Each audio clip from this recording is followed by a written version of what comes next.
Yavahaskano. These Swedes are tall people.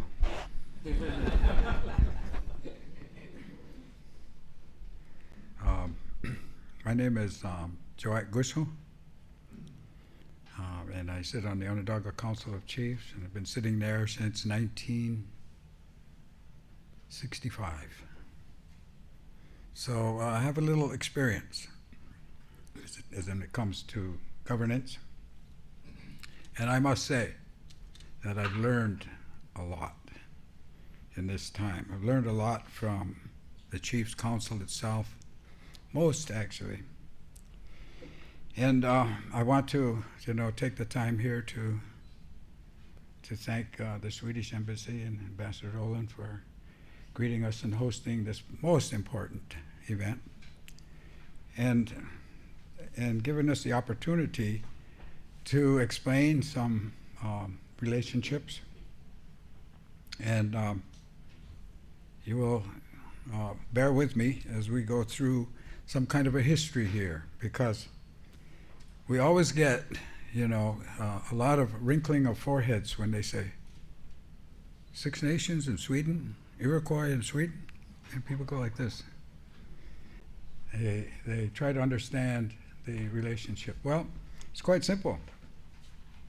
I've been traveling to Sweden for these past almost 14 years now, 13 years. And in that time, I found very, very open discussions and eager discussions about our philosophy, the philosophy of the Haudenosaunee, in particular, the responsibility to 7 generations coming, the long-term responsibility to the people who are our responsibility in the future. So I will begin my my written notes here, which are handwritten, and bear with me when I make some mistakes here. But I begin with the title of this talk. There is no alternative to water. I want you to think about that. There is no alternative to water. And that's going to be the foundation of the discussion. Chief Johnson has some belts, some treaty belts, and if he would bring me the George Washington Covenant belt, just for some information that I'm sure you don't know.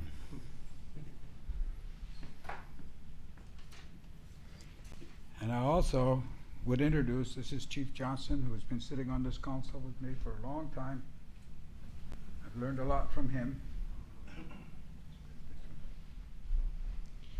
And I also recognize my brother chiefs back there, Chief Jake Edwards and Chief Thomas,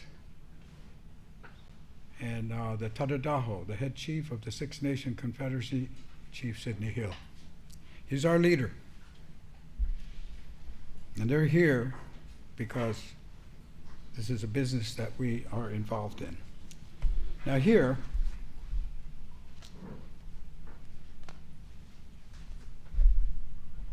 this is a replica. This is what you call a wampum belt. And this belt was commissioned by President George Washington. And they made this belt for the Treaty of 1794, the Canandaigua Treaty of Peace and Friendship. This is a belt made by your first president. And I'm sure you didn't know that presidents were making wampum belts at that time. But that's how close and how interwoven the Six Nations was with the beginning of your confederacy. So when you have a union, it comes from our union. And I just want to remind all of you here that you don't know this. And as a professor of history at the University of Buffalo for 38 years, I had to teach your children that. They know, but before that they didn't. And I know the rest of the United States doesn't know. This is how close we were at that time, and how much we helped you in this whole ethical process of building a democratic government. So I go back, and we are here, and seated here, leaders from the Onondaga Nation, and they're holding titles that are over 1,000 years old. Our Confederacy is old, still here. And so our business is peace. The foundation principles of the Confederation is peace. And why we say business as usual is over. The Constitution of the Haudenosaunee is based upon three principles: peace, equity, and the power of the good minds, i.e. unity, to be united. The United States, to be united. That's your power, that's your strength, that's your authority under common cause. And it is powerful, and it is our instruction. And so Hans was very interested by these concepts and instructions of responsibility to future generations, 7 generations, and our relationship to the earth. If you remember, they said I was one of the leaders for the Turtle Clan. Chief Thomas is a principal leader of the Turtle Clan. I'm his partner. We sit in council for years. We've sat in council together on behalf of the welfare of not only the people but the earth, but everything that's on the earth. And so it was the genius of the great peacemaker at the time he brought us all together 1,000 years ago to tie us directly to the earth as a family, as a clan. So the turtles, and the bear, and the wolf, and the deer, and the snipe, and the eel, and the beaver, these are our family. And it's a reminder to us that they are family. And we are responsible. Took us beyond our ego of human beings and explained to us, this is your responsibility. That and the whole earth. And so the question was, could these instructions about responsibility to the future and the ethics of equity and respect for nature be a foundation for an ethical corporate voice in today's fierce competitive market? Hans is an expert in business and corporate structure. And I, in my responsibility to the Constitution of the Great Law of Peace, understand the laws of nature and the ethical behavior required of the human beings to maintain the law of regeneration that sustains our life on this earth. One reality is becoming painfully clear. Human population is outstripping the resources of the earth. Just this past month, October 2011, the human population reached 7 billion. 61 years ago, 1950, there were approximately 2.5 billion people in the world. It took hundreds of thousands of years to reach 2.5 billion. And in just 61 years, we've added 4 more billion people. Do the math on that one. That is a compound equation. We are challenging the carrying capacity of the earth. We have challenged the universal solar systems that govern the thin layer of life-giving atmosphere that sustain life on earth. Add to that the projected human population of 9 billion people within the next 30 years. Each life will require water to drink, food to eat, and land to live on. That's the reality we face as a species on this earth. And that's why we say business as usual. It's over. The Pentagon greenhouse is a technological innovation designed to feed the megacity populations projected in the future. It will help, but it will not meet the issue of equity. The very amazing to me corporation of Sweco, which is a engineering, environmental directed company and corporation, and their work has been astonishing to me. When you get a direction and you move in that direction, it's astounding what happens when you have a clarity of mission.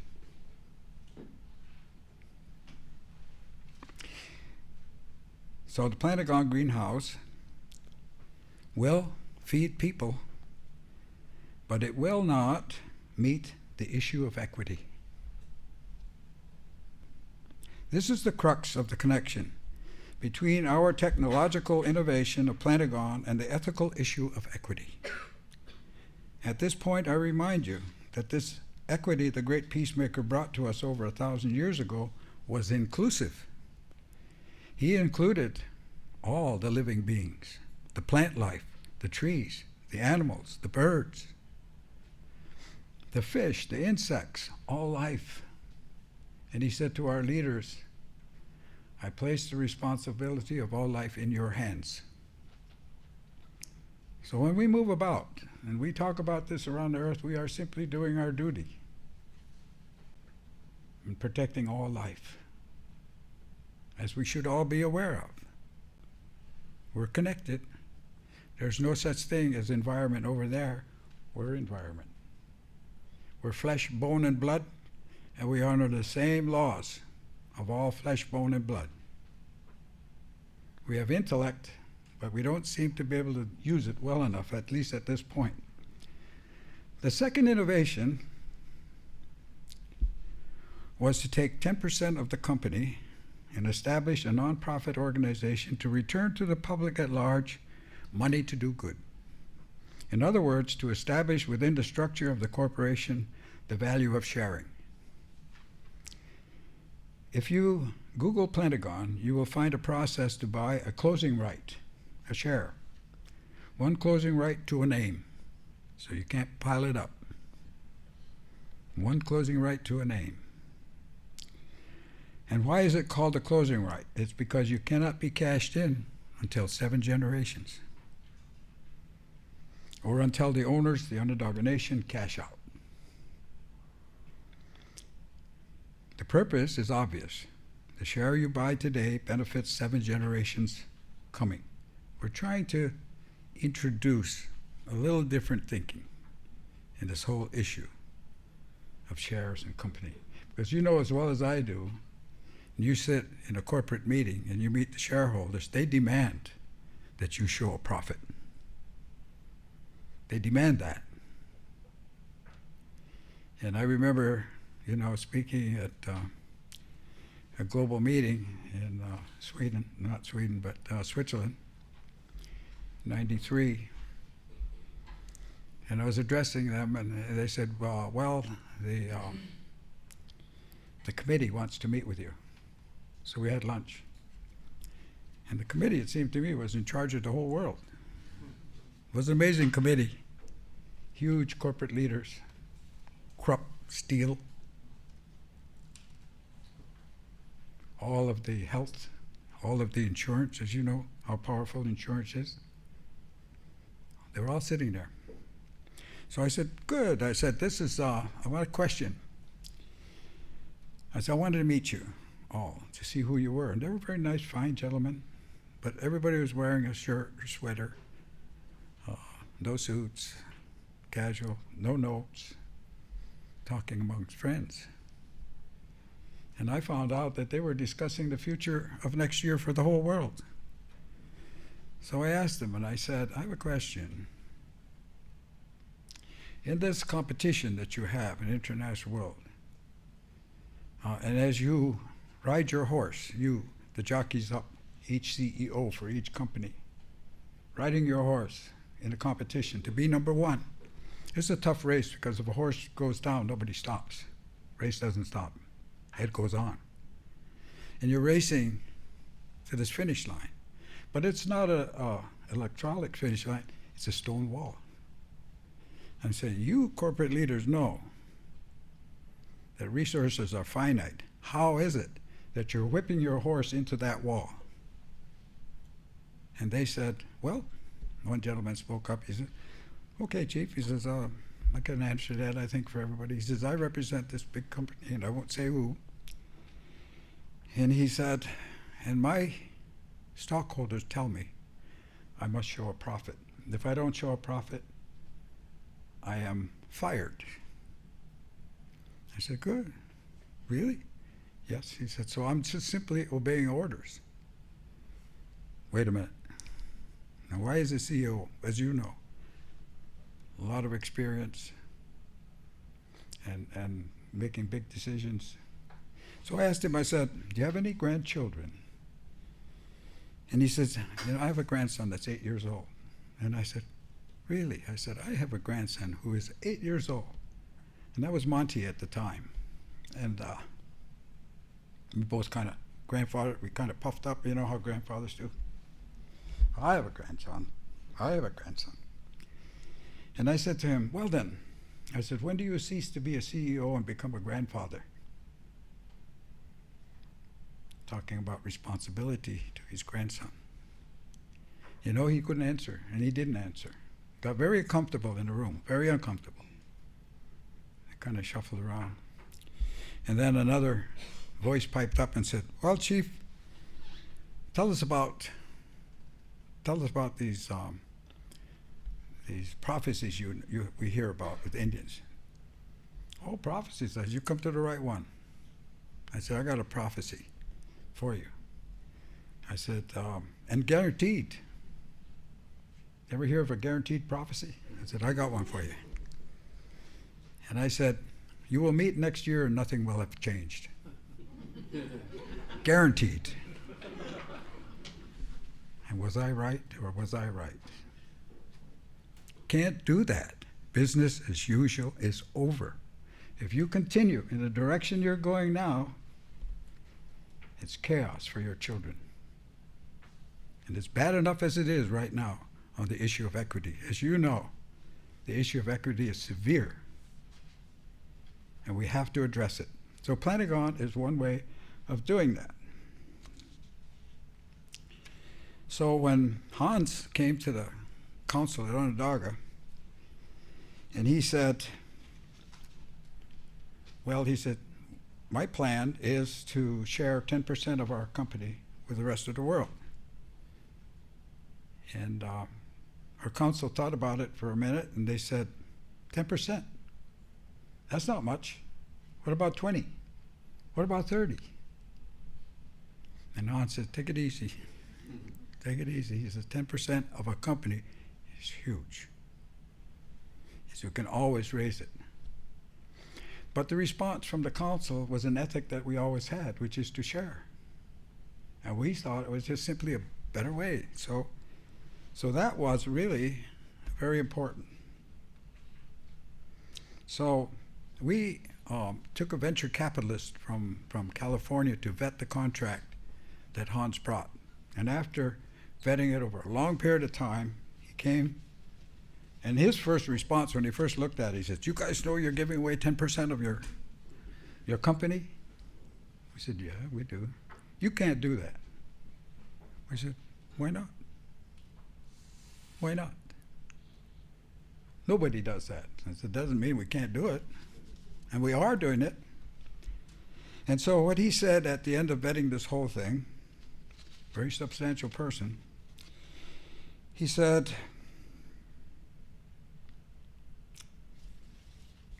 when I first heard about this, He said it was the concept of Pentagon itself. He said it's huge, it's big. He said I had a hard time getting my whole mind around this. It is the concept that everything is so huge. But he said after vetting the whole thing, and I say to the council, they remember very well, he stood there and said, don't change a word in that contract. It's in your favor. So Hans was ethical from the beginning. He was ethical. And he made that contract in our favor. And he said, but let me say this, he said. It's a big, huge endeavor that you have here, he said. But I think the 10% is bigger. And that's from a venture capitalist from California. Because we're challenging the idea of one place having everything. We're saying simply, you're going to have to share. And why not? And why not indeed?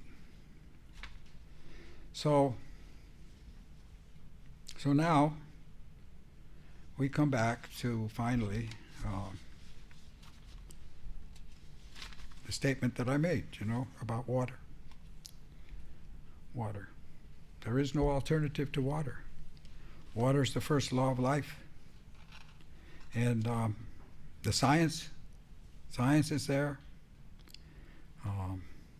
If you think about it, if every corporation and company in the world gave 10%, you wouldn't need charities. You wouldn't have hunger. It's a simple thing to do. Do we have the will? And so the opportunity is available. And if we take the temperature of the corporations and companies today in that regard, would we be sick? Would we be getting better? Or would we be very well? Take your temperature. See where you're at here in this equation. And today we face the consequence of our behavior. It's called climate change, global warming. And by James Lovelock, he says global heating. He says warming is too soft a term. The science is there, and it's been there for some time. James Hansen noted, climate scientist of NASA, put it this way, 10,000 years of good weather is over. Lester Brown, he's been issuing warning after warning, Plan B, Plan Point 4B. We're back to Plan C. Come on, how long are you going to wait? Every time you lose a position, you're not going to gain that back. That's a position gone. Our biggest problem is time. Time is a factor now, and we don't have a lot of it. And let me just say that very clear. We do not. So, the Pentagon greenhouse will help meet the issue of human survival, but it will not solve the moral issue of our responsibility to future generations. This is a collective responsibility to all of us who are here in this room. We, the Haudenosaunee, now, I'm going to take this moment, to recognize the courageous act and responsibility of President Obama to stop the Keystone Pipeline XL. Now, that was an amazing thing for him to do. He challenged the corporate powers of the world on that one. He listened to the thousands of people on the streets who share the inequity of that pipeline. And he took a stand. And he has the support of the Haudenosaunee now behind him. We'll stand with him. And all the Indian nations across the country will stand with him. Because he took a position, a strong one. And that's how it's going to change. It's going to take courage. Leading anybody or anything is easy when everybody's going in the same direction. It's when they choose to go the other way when the leadership is challenged. It's hard to stand in front of somebody and say, you are wrong. And I'm here to tell you. It's hard, and that's where leadership stands. That's when you see a leader or not. And I think that's where we are today. So With that, thank you to President Obama for that courageous act. And more to come with that fracking. More to come. Come back to full circle, the statement, there is no alternative to water. And that's a statement worth repeating. There is no alternative to water. We must remind ourselves, our families, and our leaders, and the leaders of the world, that water is the first law of life, and it is our responsibility to protect it. Donata. Now I am finished. Thank you.